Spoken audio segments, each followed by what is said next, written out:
Buenos días amigos, buenos días amigas. Estamos nuevamente aquí en su programa favorito, Hablemos en Derecho. El día de hoy vamos a hablar sobre un tema muy interesante, bastante discutido y que es una problemática actual que nos incumbe a todos. Estoy aquí junto a Claudia Storini, que es directora del área académica de Derecho, además coordinadora del doctorado en Derecho, con Cristian Mazapanta, que es nuestro docente y coordinador de la maestría en Derecho Penal, y con Juan Francisco Cárdenas, él, además de graduado de la especialización en Derecho Constitucional por esta casa de estudios, también es estudiante de la maestría en Derecho Constitucional y abogado en libre ejercicio. ¿Cómo están? Buenos días con todos y todas. Hola, buenos días con todos y todas. Un gusto volver a encontrar aquí en Hablemos en Derecho. Y volvemos a la querida acción de protección, tema que ya nos ha entretenido en algunos otros de nuestros programas, pero necesitamos seguir hablando de la acción de protección porque la jurisprudencia de la Corte Constitucional sigue atropellando a esta garantía que teníamos, yo diría casi en principio, gran garantía, importante garantía, y que efectivamente ha sido muy atropellada por parte de la Corte, pero bueno, de eso ya hablaremos más adelante. Gracias, Claudia. Hola, ¿cómo están? Muy buenos días, tardes, el momento que vean ustedes este programa. Para mí es un gusto poder participar dentro de estos programas que realiza la Universidad Andina, donde efectivamente yo hago la especialización y pues claro, la idea es un poco conversar de esto también desde la perspectiva del libre ejercicio y ver cuáles son las implicaciones prácticas que estas sentencias de la Corte Constitucional, que muchas veces los jueces tal vez en la soledad del despacho no saben qué implicaciones prácticas tiene, pero que ya la persona que administra justicia se va a dar cuenta de eso. Entonces, muchas gracias por la invitación y ojalá podamos sacar unas ideas interesantes de esta conversación. Muy buenas tardes a todos y todas. Un saludo cordial, Juan Francisco, Claudia, Sebastián y también a quienes nos escuchan y nos observan a través de las redes sociales de Radio La Voz Andina Internacional. Definitivamente hablar de la acción de protección es hablar de la garantía emblemática del constitucionalismo ecuatoriano. Lastimosamente, pues creo que existen muchos nudos críticos a través de la jurisprudencia de la Corte Constitucional que han ido permeando esta tan importante garantía, así que será un gusto poder conversar estos minutos respecto a estos elementos controvertidos con relación a la jurisprudencia constitucional y a la acción de protección de derechos. Sí. Bien, solo una cosa antes de empezar el programa. Yo quiero agradecer profundamente a Juan Francisco y a Cristian su tiempo que van a dedicarnos para compartir sus ideas, su experiencia. Muchas gracias, compañeros, por acompañarnos hoy. Sí, bueno, muchas gracias amigos y amigas. Bueno, para un poco contextualizar para nuestros radioescuchas, el espíritu de Montecristi, de la Constitución del 2008, planteaba un régimen de garantías bastante, por así decirlo, accesible.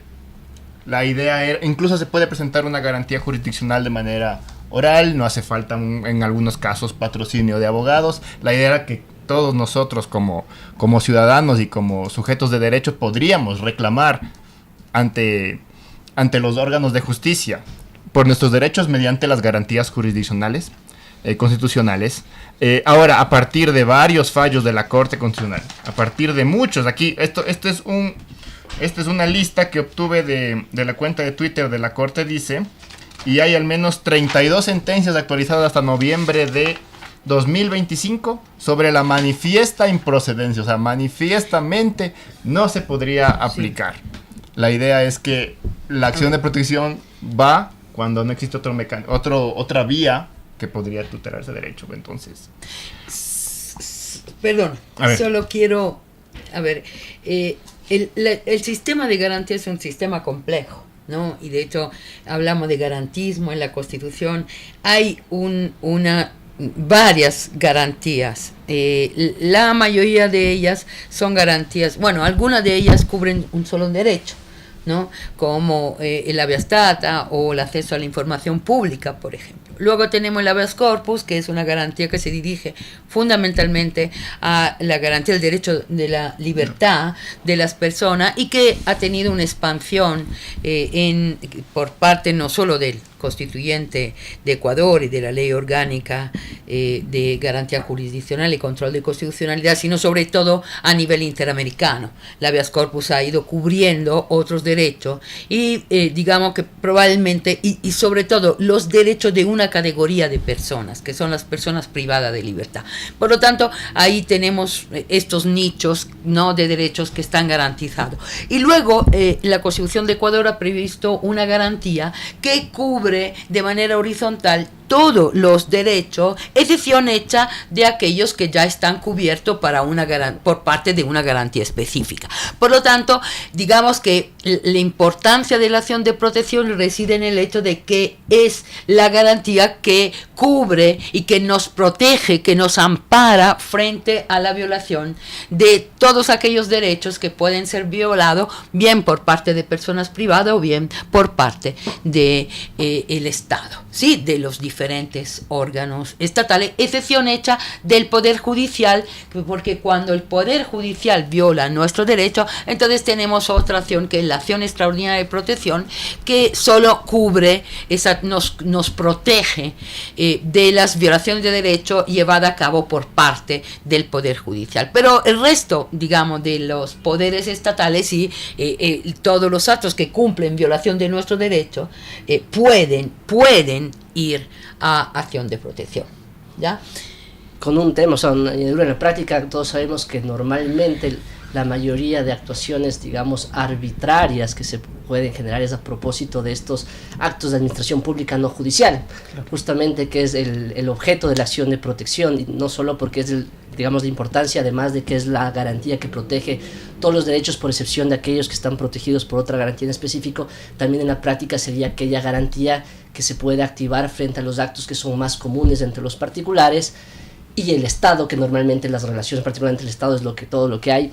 También bajo ciertos escenarios obviamente también se puede proponer una acción de protección entre particulares, pero también creo que es importante porque al final sería la garantía que más podría tutelar las arbitrariedades que comete el Estado, que son las más evidentes. Claro. Entonces creo yo también eso es muy importante. Y otra cosa que yo, igual interesante lo que dice Palis, a ver, también hay que tomar en cuenta que esta garantía, la acción de protección, que es nueva de la Constitución del 2008, cumple también un propósito o una obligación convencional. Nosotros tenemos el artículo 25 de la Convención Americana de Derechos Humanos, donde nos dice que el Estado debe tener un mecanismo de defensa, un mecanismo de protección de derechos rápido, eficaz, que era un poco lo que decía Sebastián Palis. La idea de las garantías es que esta sea una acción sumamente rápida, sumaria y sobre todo eficaz, que no lo teníamos antes porque digamos que el equivalente, que era una acción de amparo, no era realmente de carácter 100% tutelar, sino era más o menos como una medida cautelar. Claro. Entonces, partiendo de la idea de lo que se buscaba, de esta obligación de la Convención Americana de Derechos Humanos, es evidente que la acción de protección debía ser concebida desde una manera rápida, sencilla y evitar en todo momento las restricciones que podemos conversar. Pueden haber casos de improcedencia, pero yo no creo que a partir de esos casos yo pueda generar un estándar de generalidad, porque eso es lo que termina matando el sistema de administración de justicia. Así es. Bueno, yo creo que es muy importante que debatamos y dialoguemos. El constituyente ecuatoriano crea la acción de protección y la diferencia de otras garantías que tienen naturaleza cautelar, como bien lo dice Juan Francisco, y sobre todo le dota a esta acción de protección una característica que a veces parecería que los propios jueces de la Corte Constitucional se olvidan o no la toman en cuenta, y es que se trata de una garantía de conocimiento, y creo que es una característica fundamental de la acción de protección. Frente a ello se necesita y se requiere analizar el fondo del asunto controvertido en el ámbito de determinar si existe o no una real vulneración de derechos constitucionales, sumado a las otras características que tienen las garantías jurisdiccionales en cuanto a la celeridad y a la eficacia. No obstante de aquello, sí se torna altamente preocupante, primero, desnaturalizar la esencia misma que tiene la acción de protección, y más aún cuando lo hace el máximo intérprete de la Constitución ecuatoriana, que se presupondría debía irradiar esta suerte de garantismo con la cual fueron diseñadas estas herramientas para la protección de los derechos. Ya lo destacaba Claudia, lo destacaba Juan Francisco. El artículo 88 de la Constitución ecuatoriana es clarísima al establecer 3 posibles escenarios para la presentación presentación de una acción de protección, actos u omisiones de autoridad pública no judicial, políticas públicas que restrinjan o menoscaben el ejercicio de derechos constitucionales y también acción de protección contra particulares. No obstante de aquello, nos encontramos con cierta jurisprudencia que, lejos de atender a ese espíritu garantista y al objeto mismo de una acción de protección, entra directamente a atacar su esencia, cuando por ejemplo señalan que los actos administrativos que pueden ser tutelados a través del Tribunal Contencioso Administrativo, tienen que irse a que se los ventile a través de esa vía. Desnaturaliza completamente pues la acción de protección. La sentencia 3064. Entre otras.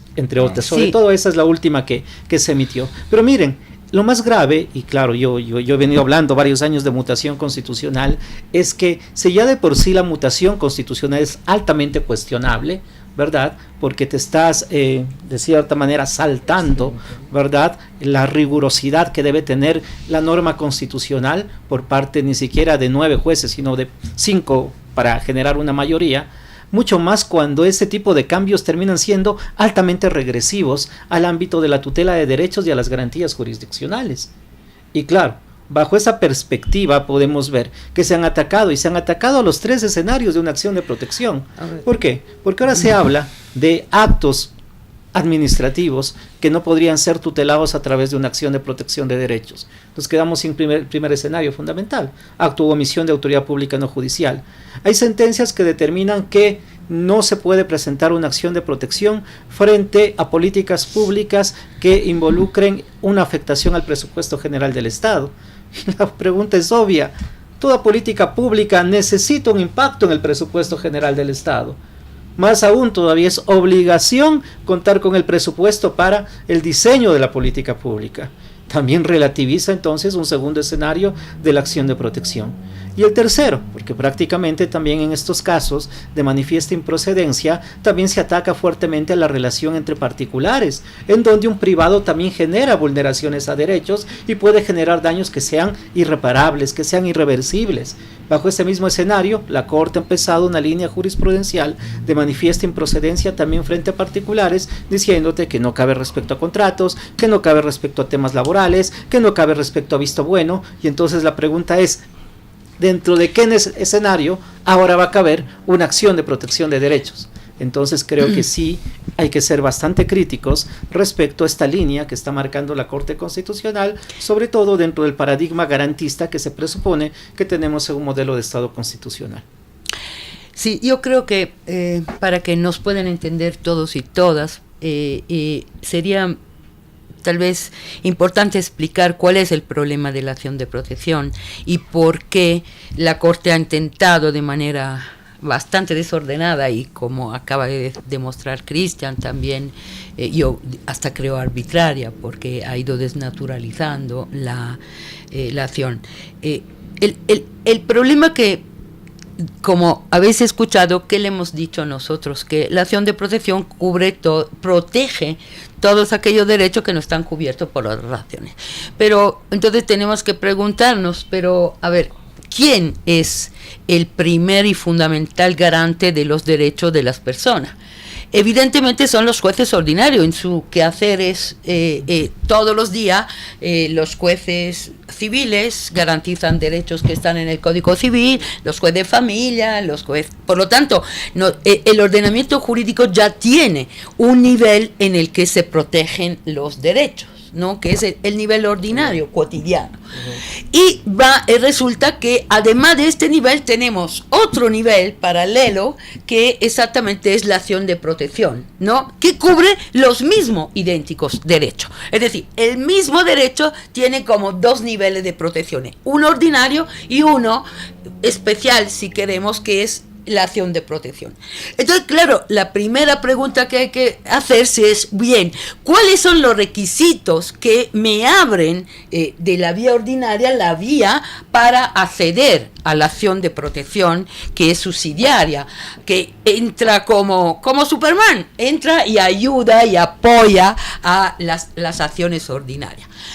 Lamentablemente el ordenamiento jurídico de Ecuador nunca ha sido claro a la hora de establecer estos requisitos, ¿no? Y si nosotros ahora no podemos, pero si leemos la ley orgánica vemos que hay confusión, ¿no? Y simplemente se dice en relación con los actos administrativos, que son los que en mayor número, digamos que más frecuentemente violan los derechos de las personas, dice que siempre puedes acudir a la acción de protección cuando la vía ordinaria no sea ni adecuada ni eficaz. Ahora, ustedes, si piensan qué es adecuado y qué es eficaz, dos criterios completamente abstractos. Y por lo tanto, ahí se hizo el caos. El caos, ¿por qué? Porque el operador jurídico que tenía que admitir la acción de protección no sabía, debía interpretar estos requisitos. Entonces, esta falta de claridad procesal, porque el derecho procesal es un derecho, yo siempre lo comparo como al quirurgo, ¿no? A quien hace una cirugía, tiene que ser extremadamente específico. Por eso es una garantía el derecho procesal. Cuando utilizamos términos abiertos, ahí sí, el desastre. Y eso ha pasado con la acción de protección. Entonces, la Corte Constitucional, en lugar de determinar con claridad estos requisitos, ¿sí? Y decir, mire, usted normalmente puede acceder a la vía ordinaria, pero cuando ocurre esto, lo otro o lo de más allá, puede ir a la acción de protección. La Corte no ha hecho, lo ha hecho al inverso. Correcto. Ha hecho lo contrario. Ha ido excluyendo bloque sin llegar a definir exactamente qué es ser eficiente es necesario. Es decir, ese es el problema. Y por lo tanto, como bien Cristian ha dicho, ahora lo que ha ido haciendo es ir cortando espacios enormes, ¿no?, de actos que pueden ser recurridos, y esto, claro, ha afectado desde mi punto de vista profundamente los derechos de algunas personas. No sé si... Yo creo que sí, de hecho lo que ha dicho Claudia es lo que nosotros justamente criticamos o estamos siendo críticos respecto a lo que ha hecho la Corte Constitucional.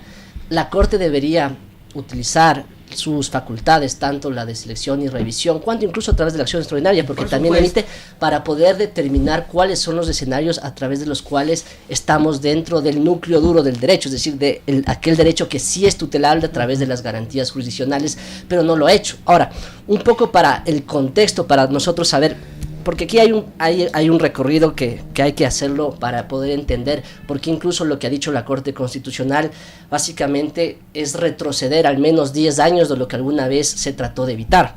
Efectivamente, como nosotros sabemos, el trabajo que se le ha puesto a los jueces constitucionales de instancia de poder determinar cuál es el núcleo duro del derecho, en realidad es un trabajo para ellos muy difícil. Primero porque en realidad, en principio, ellos no tienen o no tenían la competencia ordinaria para conocer esto. Entonces, ¿qué ocurrió?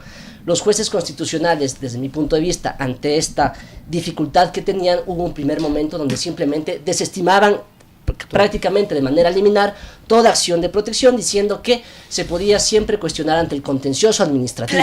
¿Por qué? Porque para el juez en realidad meterse a estudiar cuál es el núcleo duro del derecho, mejor yo rechazo, y con eso prácticamente la acción de protección era ineficaz.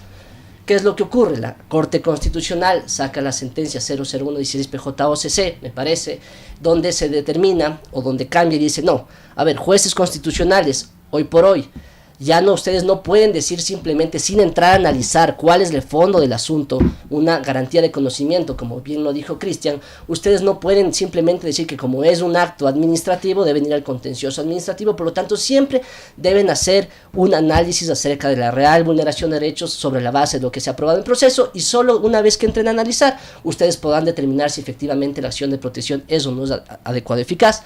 Entonces ahí nuevamente se le puso y se le dio la cara al juez constitucional de determinar si es que no era procedente o no procedente. Pero ¿qué pasó? También durante este tiempo, la anterior Corte Constitucional, estamos hablando de la que es antes del periodo 2018, sí, claro, tampoco es que había emitido mucha jurisprudencia respecto al núcleo duro de cómo desarrollarse. Entonces, ante esto, en realidad, los jueces constitucionales de instancia ordinaria, hay que serlo totalmente francos, en muchas ocasiones, ante esta falta de claridad y ante la obligación que tenían que meterse a conocer el tema de fondo, había veces en los que uno podría interpretar o entender que se estaban metiendo a cuestiones de índole ordinaria, por desconocimiento, porque no había claridad, y en otras que sí estaban tutelando los derechos. Entonces, durante todo este tiempo, evidentemente, la acción de protección terminó siendo una garantía que en determinadas ocasiones sí estaba siendo subutilizada, o más bien dicho, mal utilizada para conocer problemas ordinarios. Y entonces ahora que viene la Corte Constitucional, creo yo, con lo que ha pasado esto, entonces viene con otro papel. Y ahora ha dicho, bueno, como hemos visto, vamos a cortar. Ahora vamos a irnos a como hemos visto que hay un montón de desnaturalización, pero lo que no dice es que también fue porque la Corte Constitucional no dio lineamientos. Entonces ahora vamos a hablar de la manifiesta improcedencia, de la improcedencia desnaturalizante. Incluso recordemos que incluso al inicio hablaba de manifiesta improcedencia como una excepción a hacer de la motivación de que hay que hacer el análisis riguroso. Ahora ya después cambió sin decir mucho y dijo, no, simplemente rechacen. Y ahora además puede ser objeto de sanciones de los jueces. Entonces ni siquiera hay claridad dentro de la propia Corte Constitucional cuál o cómo debería ser análisis. Entonces yo coincido en eso. Creo yo que la Corte Constitucional, a ver, aún no creo que hayamos tocado fondo en sentido. La Corte aún puede realizar, creo yo que si es que tiene un cambio de política jurisdiccional y se enfoca más bien en realizar este tema de desarrollar cuándo es núcleo duro, podríamos otra vez encauzar y evitar que la acción de protección vuelva 10 años atrás, donde los jueces constitucionales, a propósito de esta sentencia que lo mencionó Palis, nuevamente volvamos a, es acto administrativo, entonces no hay como utilizar la acción de protección. Yo solo quisiera plantear algo que un poco se aleja de lo que tú estás diciendo, que es, yo creo que la admisibilidad de la acción de protección no depende del derecho violado.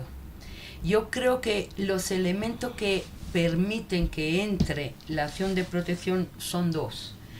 Cuando los derechos violados por el acto administrativo o por un despido intempestivo, por ejemplo, sea también de la pública administración, cuando la acción ordinaria no alcanza reparar todos los derechos violados. ¿Por qué? Porque el derecho laboral solo puede concluir con que te restituyen el trabajo, te indemnizan con una indemnización que es muy diferente de una reparación integral, que puede mirar a todo lo demás daño que ha provocado este acto. Entonces, cuando los derechos involucrados van más allá de los derechos que el juez ordinario puede reparar, ¿no? Este es un primer elemento que yo creo que es importante a tener en cuenta para abrir la acción de protección, porque la acción entra en este caso porque efectivamente el juez ordinario no alcanza a reparar como podría la acción de protección. Dos, cuando hay una urgencia. ¿Por qué? Porque el proceso ordinario podría provocar una violación irreparable del derecho. Y por lo tanto ahí también entra una acción que es rápida. Yo no creo que se trata del derecho violado, o del núcleo, porque también la Corte utilizó esta cosa de los derechos constitucionales y los derechos legales, por favor. Es decir, una cosa loca, porque claro, todos los derechos tienen su desarrollo legal. Hay derechos que en Constitución casi no están desarrollados, y por eso ya no le garantizamos con la acción de protección. Una locura, ¿no? Porque el derecho al trabajo está todo en el Código. Entonces, nadie puede ir a reclamar porque el derecho constitucional cuando se viola. No sé, a mí sí me pareció que eso del núcleo y de la extensión del derecho es una cosa que yo tengo una protección, y además la Constitución en la mayoría de los casos remite a la ley para desarrollar el derecho. Por lo tanto, la ley es el brazo armado de la Constitución que está configurando mi derecho. Entonces, a mí me parece que este argumento es muy equivocado. Yo creo que la acción de protección, la subsidiariedad se explica cuando entra la acción de protección exactamente en estos dos casos. ¿Por qué? Repito, porque le digo que la violación del derecho, y aquí voy a utilizar un ejemplo que facilita la comprensión de lo que estoy diciendo, ¿no? Por ejemplo, un impago de alquiler. Un impago de alquiler se puede dar en dos ocasiones. En un caso, el dueño de los locales arrendados tiene 150 departamentos alquilados en Quito, ¿ya? Y En el caso B, el dueño del departamento es una persona mayor de 80 años que ha tenido que alquilar su departamento para comprarse los medicamentos para el corazón. Se ha ido a vivir en casa de su hijo y el alquiler que cobra lo utiliza para comprar las medicinas. ¿Sí? El derecho violado es el mismo. Es el contrato de alquiler que se está violando en los dos casos. Pero en los dos casos yo sí creo que en el segundo caso se puede abrir la acción de protección. ¿Por qué? Porque está en peligro la vida del señor. Es decir, ahí hay una afectación clara, mucho más grave. Es decir, si no vemos, si le damos la medicina al señor, ese señor se muere. Entonces, no es, por eso digo que yo creo que no es cuestión del derecho violado, sino de las implicaciones que trae esta violación en relación con las urgencias y en relación de cuáles otros derechos afecta esta violación. Eso es lo que yo creo debería haber hecho la Corte de alguna manera. Así es, solo complementando lo que tú dices, Claudia. Y claro, el impacto se vuelve mucho más cruento, por llamarlo de alguna manera. ¿Por qué? Porque efectivamente, si vemos los mecanismos de jurisdicción ordinaria, ninguno de ellos contempla el ámbito de reparación integral. Claro. Lo máximo que te van a declarar en temas contenciosos administrativos es la declaratoria de nulidad del determinado acto. Por supuesto. Y frente a ello, pues existe obviamente una real afectación a derechos constitucionales. Si nos vamos en el ámbito práctico, en el otro contexto, en cuanto a la celeridad y eficacia, en cuanto a la tutela de derechos, sabemos lo que pasa en el ámbito contencioso administrativo. En realidad es como la ecuatoriana. Juicios contenciosos administrativos que convocan a audiencias después de 3, de 5 años, en donde ahí realmente los daños se tornan, ahí sí, completamente irreparables, irreversibles. Entonces, lanzar una línea jurisprudencial tan suelta de huesos, perdón que utilice ese término coloquial, sabiendo, conociendo lo que conocemos cualquier abogado que se ha parado a litigar dentro de un juzgado en el Ecuador, con las serias deficiencias que tiene los procesos jurisdiccionales contenciosos administrativos, que tienen los juicios laborales, realmente llama muchísimo la atención. ¿Qué es lo que hacen en una cultura de no cumplimiento como es la cultura latinoamericana? Al final del día tienes un caso similar. ¿Qué es lo que hace la administración? Te dice, bueno, vaya y demándeme al contencioso administrativo. Después de 5 o 10 años yo ya no voy a ser responsable. Claro. Porque el derecho de repetición tampoco funciona acá en Ecuador. Hay que decirlo claramente. Ya será el problema de otro. Por lo tanto, aunque exista violación al derecho, si se va al contencioso, ya veremos qué pasa después. Esa persona tiene los recursos económicos para solventar 5, 6, 8, 10 años el patrocinio de un abogado en el contencioso administrativo. Tiene el tiempo y la paciencia. Ha habido causas de personas que han fallecido y que no se les ha tutelado y reparado sus derechos constitucionales. En el ámbito laboral, que es muy común, hay un caso de manifiesta improcedencia en donde se señala claramente que no cabe respecto a visto bueno. ¿Y qué ha generado esto en la práctica? Que el visto bueno sea un saludo a la bandera. Te dicen, no, igual, yo te voto. Y vamos al inspector del trabajo. En el inspector del trabajo, como es un tema simplemente facultativo, igual digo que no llegamos a esto, vamos al juicio laboral y ya cuando el juez me ordene que te pague, ahí te pagaré. Y mientras tanto las personas que no tienen para alimentarse ellas, no tienen para sostener a su familia, ¿en dónde queda la tutela real de los derechos constitucionales? Pero entonces ahí creo yo entonces nuevamente el criterio sería la intensidad de la vulneración sobre la persona, porque yo creo, y ahí sí un poco me permito discrepar en 2 puntos. Sí, por eso estamos. A ver, veamos. Justamente, claro, si es que nosotros partimos desde la ineficacia de que en realidad el contencioso, y en realidad uno va a ver el sistema de administración de justicia en general, es bastante lento, entonces básicamente para eso todo meteríamos por a través de acción de protección y no se volvería, digamos, especial. Entonces por eso digo, en este caso que al último menciona Cristian, donde puede ser que una persona necesita los ingresos para cubrir los gastos de su familia, a través de una persona que está en una situación de vulnerabilidad, nuevamente intensidad del daño, pero no partir del tema de que como es ineficaz la vía contencioso administrativa, creo yo que no se puede dar. Y otra cosa que a mí me parece interesante, y tal vez es solo para aportar desde justamente yo no hablo de lo laboral, pero sí del contencioso administrativo. Ya en la actualidad, y esto digo porque ya he tenido la oportunidad de hablar con nuevos asesores de la Corte Nacional de Justicia y Contencioso Administrativo, este tema de que la reparación que se pueda realizar a propósito de una sentencia en el contencioso administrativo ya no lo están viendo como algo exclusivamente de las garantías constitucionales, sino que están señalando que efectivamente el constitucionalismo irradia todo el sistema de administración de justicia, y por eso es que uno puede ver, sobre todo, por ejemplo, responsabilidad extracontractual.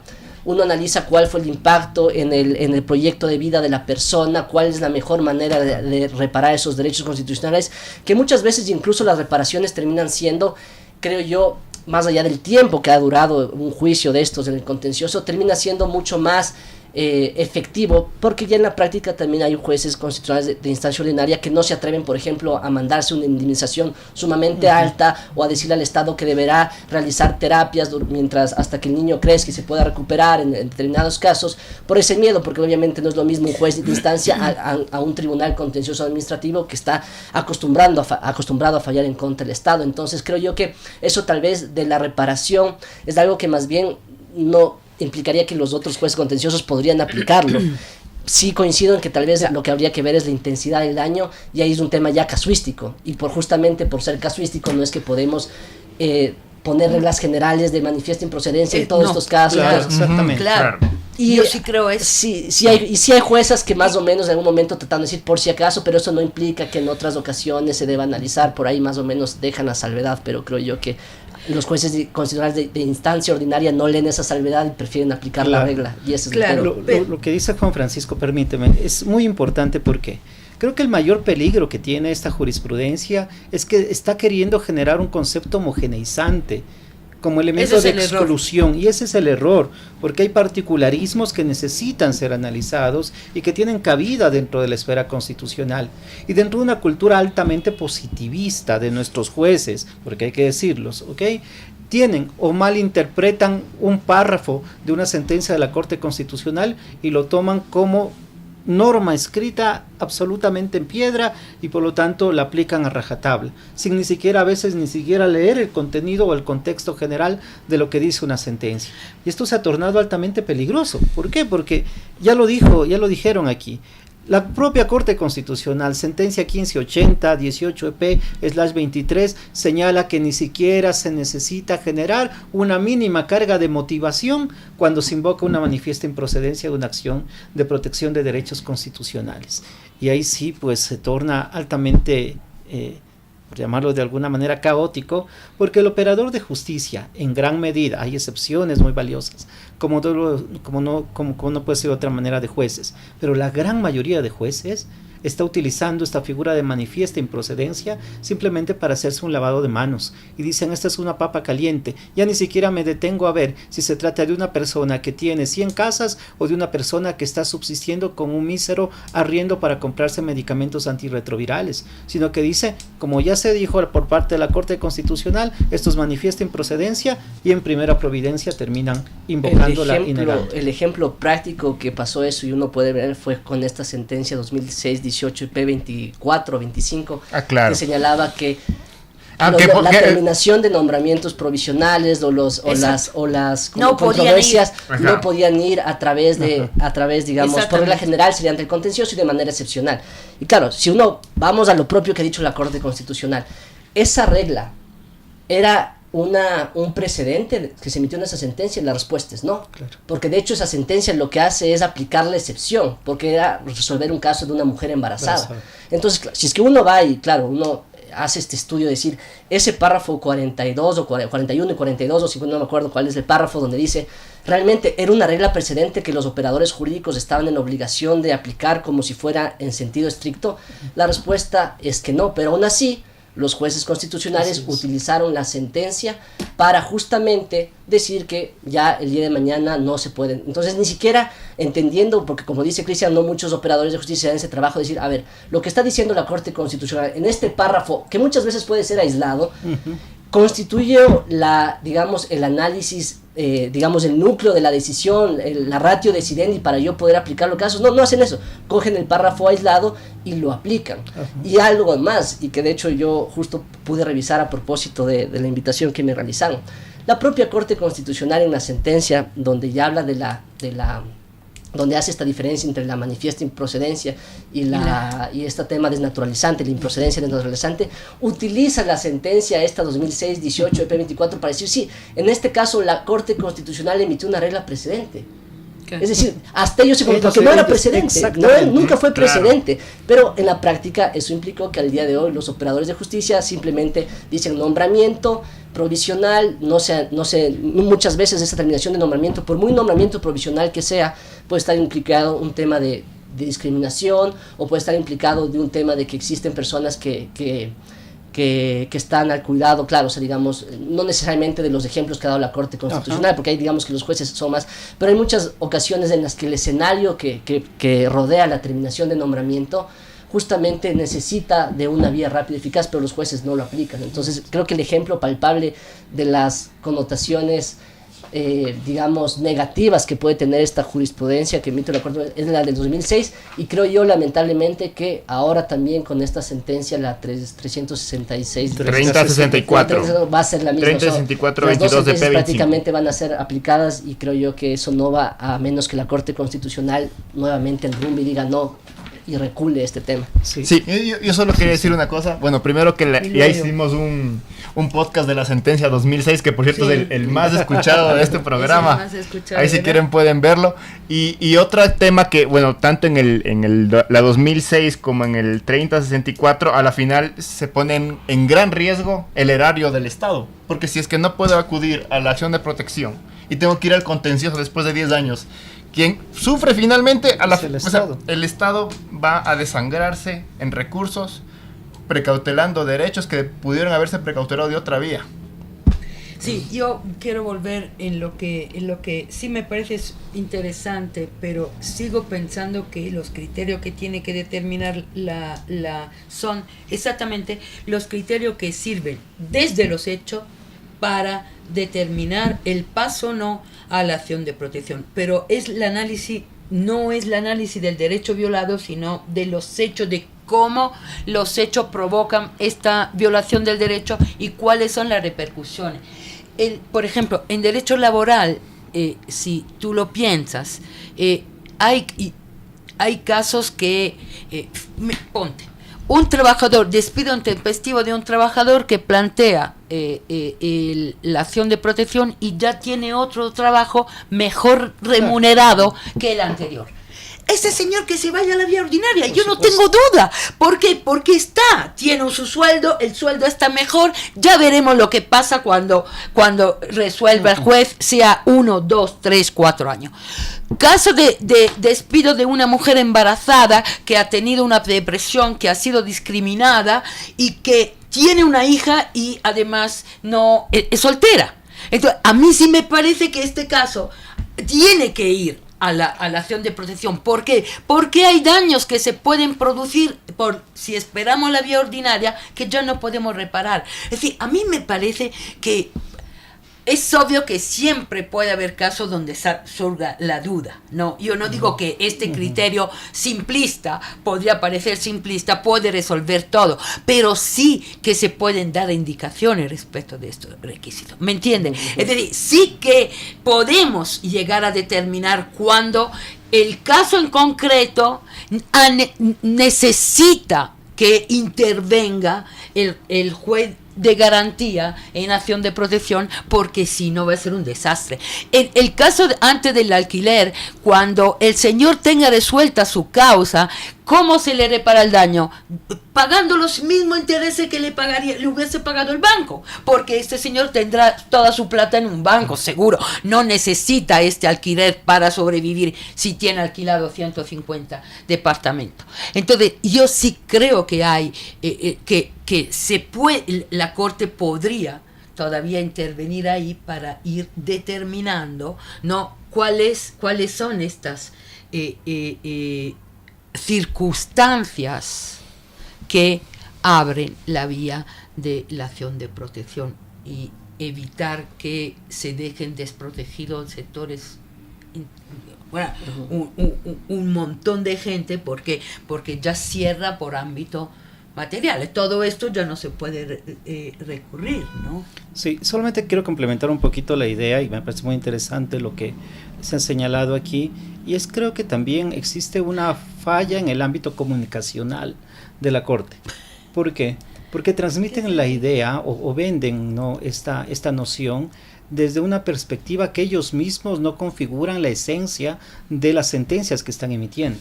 En la tan mentada sentencia 3064, por ejemplo, que es lo primero que te empezaron a salir por redes sociales de la propia Corte Constitucional, en publicaciones, en el boletín y en todo lo demás, se llega a decir, a ver, al final del día, los actos administrativos sancionadores no corresponden a la jurisdicción ordinaria. Que ahí se empieza a vender toda esa idea, pues.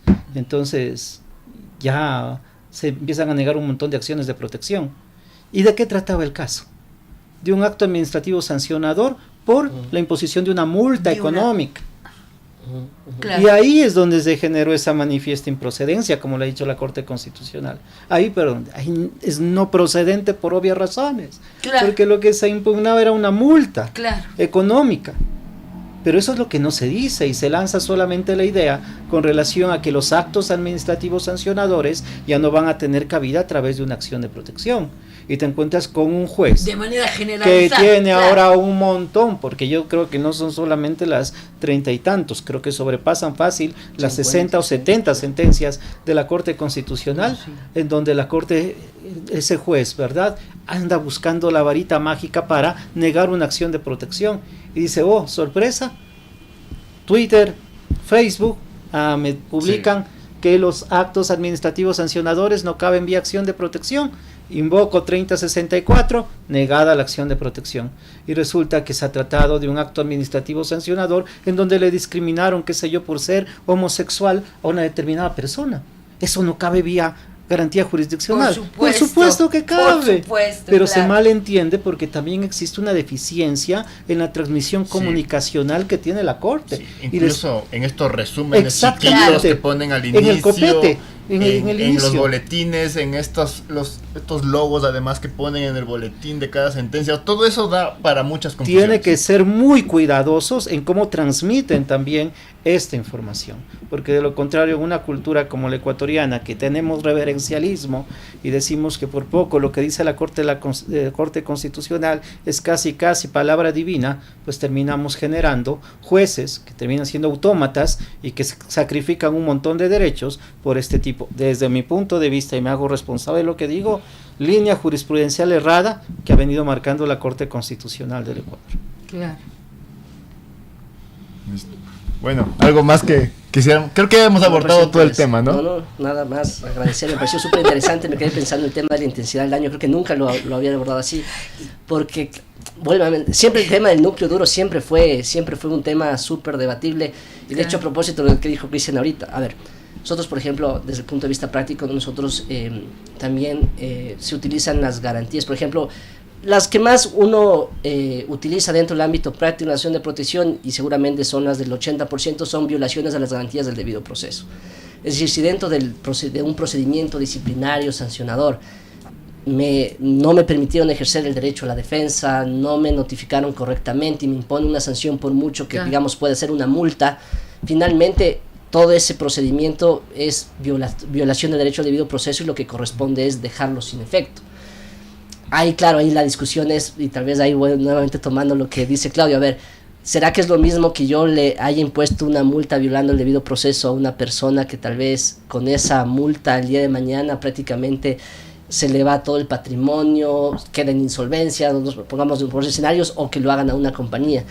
Pero igual también va a haber discusiones, porque desde el otro lado van a decir, bueno, ese tema del criterio no es un tema que no se desprende tampoco de la Constitución. La Constitución dice el 76. Claro que evidentemente nunca nada, todo hay que darle contenido, y nuevamente la importancia de que la Corte Constitucional primero desarrolle una línea clara, que no sea regresiva. Creo que esto no sea regresiva, y que sobre todo se mantenga, ¿no? Porque no puede ser que tal vez en un rato adopten el criterio de Claudio y después otra vez nuevamente digan, no, acto administrativo. Claro. A veces siento que no haya. Claro. muy Yo creo que interesante. también la jurisprudencia hubo dos problemas, ¿no? Una falta clara de conocimiento del sentido de la subsidiariedad, ¿no? A ver, ¿por qué subsidiario? Nunca la Corte nos ha contestado a eso. Hasta confunde en algunos momentos con entre subsidiariedad y residualidad. Entonces, imagínate procesalmente, estamos en pañales en ese sentido. Entonces, la Corte a mí no me importa el criterio que adopte para definir la subsidiariedad, pero si hubiese empezado desde ahí, claro, nosotros hoy en día hubiésemos tenido, estando o no de acuerdo, unos criterios claros. Porque también me puede ir decir la subsidiariedad consiste en eso, en el núcleo duro del derecho. Pero entonces ponte y dime cuál es el núcleo duro del derecho. Defíneme el núcleo duro del derecho. ¿Qué entra y qué no entra en cada uno? Sí, haz bien las cosas. No tienes por qué, ¿me entiendes? Yo no tengo por qué coincidir con lo que digo, pero que lo diga de una vez y que luego lo desarrolle y haga que esta acción sea viable, ¿no? Y sobre todo que un abogado pueda tener claro qué le tiene que plantear al juez para que le admita y no le admita, porque si no, eso es como comprar el cupo de la lotería, ¿no? A ver si me toca, a ver si el juez me entiende y a ver si el juez tiene la suficiente conciencia como para admitir, y eso evidentemente es en deterioro de la garantía. Solo quiero decir una cosa que tú dijiste, Juan Francisco, de la reparación integral y de que estos jueces, yo en esto coincido profundamente, y esto también ayudaría a un poco descongestionar la acción de protección. Yo sí creo que si la reparación integral es un derecho, todos los jueces deberían reparar integralmente. Así es. Aunque en muchos casos, por ejemplo, en ámbito civil, en muchos casos la reparación integral será daño emergente y lucro cesante, porque no hay más daño, ¿sí? Pero que el concepto de reparación integral debería ser extendido a todos los jueces, es decir, a todos los procesos ordinarios.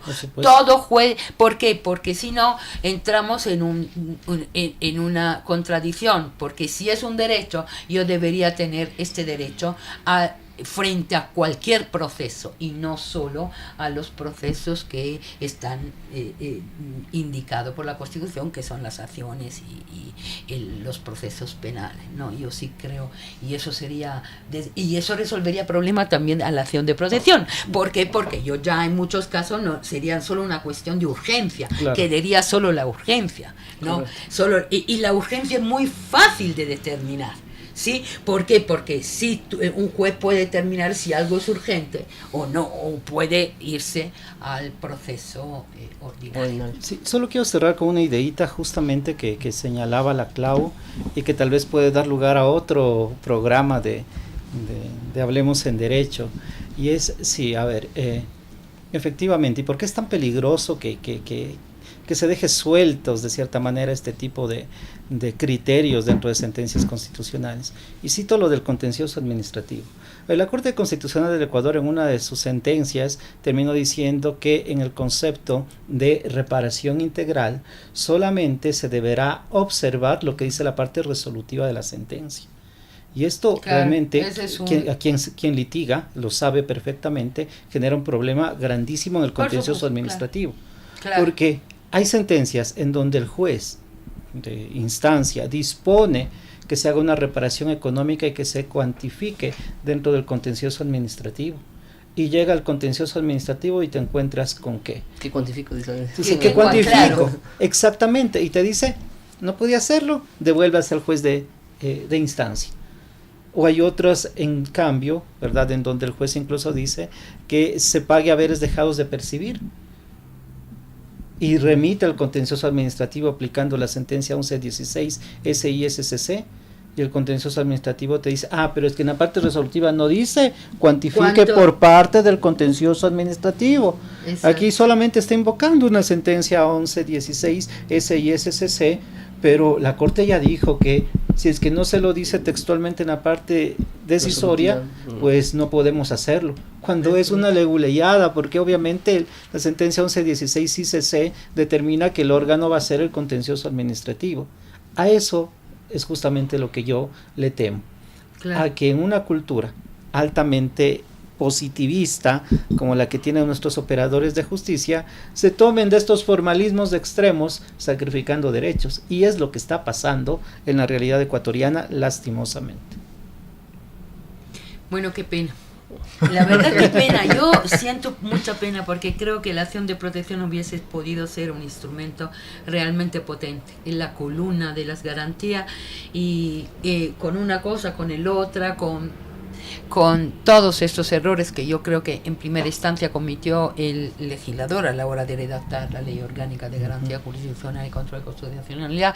Creo que este legislador que la hizo no sabía de derecho procesal en general, y mucho menos de derecho constitucional procesal. Entonces, poco a poco, y eso, la Corte nunca se sentó a discutir respecto de esto, y yo ni siquiera creo que hay un criterio uniforme entre los jueces de la Corte, y claro, entonces la jurisprudencia sale como sale, es decir, un poco así. Ahora vamos por los funcionarios, ahora vamos por los despidos, ahora vamos por las multas, los etcétera, etcétera. Claro, la es partición decir, que según el extrajudicial, momento que toca, yo lo tomo y ¡zan! Le digo, eso no. Entonces, claro, eso es lo que ha provocado, digamos, desde mi punto de vista, la completa desnaturalización de la acción de protección. Sí, bueno, si no hay nada más, nos despedimos. Solo agradecerle, le quiero agradecer profundamente, creo que ha sido un gran programa. Gracias, Cristian, gracias, Juan Francisco, por acompañarnos hoy en esta charla. Muchísimas gracias. Muchísimas gracias, saludos a todas y todos. Sí, y muchas gracias a ustedes, nuestros radioescuchas. Les recordamos que el programa Hablemos en Derecho se reproduce los días martes a las 10 de la mañana. Fuimos Juan Francisco, Claudia, Sebastián y Cristian aquí en Hablemos en Derecho. Hasta la siempre. próxima.